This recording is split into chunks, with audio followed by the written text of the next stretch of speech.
Italian Prime Minister Giorgia Meloni has done a Ron DeSantis. NGO taxi ships arriving in the country are being redirected to drop off migrants in cities run by leftist mayors. And suffice to say, they're not very happy about it. The new policy has sparked protests from left establishment Democratic Party and the city mayors themselves, arguing that the measures are punitive despite the supposed benefits of diversity in immigration. Cultural enrichment, just not in our backyard. I mean, what's the problem? Are they suggesting that these migrants are bringing anything but peace, prosperity and harmony? That sounds pretty racist to me. Wanda Ferro, the Undersecretary at Italy's Interior Ministry, said, quote, "The left protests because NGO ships are finally disembarking in other regions of central Italy and no longer in the south. Evidently on the left, they would like to transform Calabria and Sicily into the refugee camp of Europe, a completely unacceptable prospect. The people in charge of the NGO migrant ships are also whining that they're going to have to travel a bit further, having already lengthened their journeys to avoid North African ports because they want the migrants to be dropped off in Europe." In making the change, Meloni is channeling Florida Governor Ron DeSantis, who famously sent Central American migrants to the wealthy liberal enclave of Martha's Vineyard, where the area's moneyed elite swiftly sent them packing.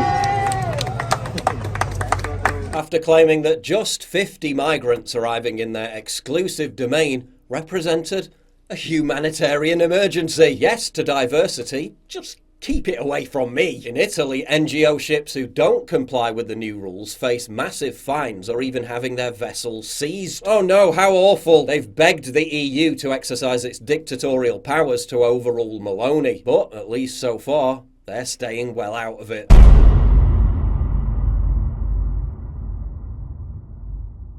So I've had Scott Mannion on my podcast. I've been on his show, he's a mate, and he's done the hard yards with his YouTube channel. It's quality content, and its main focus is traditional restoration. He deciphers the essence of Anglo-Saxon and Anglo-American values and virtues using the myth, tradition, symbolism and lore that forged English civilization. Scott hosts talks with traditional new right thinkers, conservatives, subversives, dissidents, and analyzes English verse, ritual and story to uncover what he calls lost psycho-technologies that can solve today's problems. So if that sounds like your kind of thing, we need to lift up talent on our side and get him to over 10,000 subs. So pause the video right now. Don't forget to come back to it though. Come on, it only takes a few seconds. Scroll down to the description and his pinned comment, click on his YouTube channel and subscribe. 5, 4, 3, 2, 1. Boom! That's it. Simple as.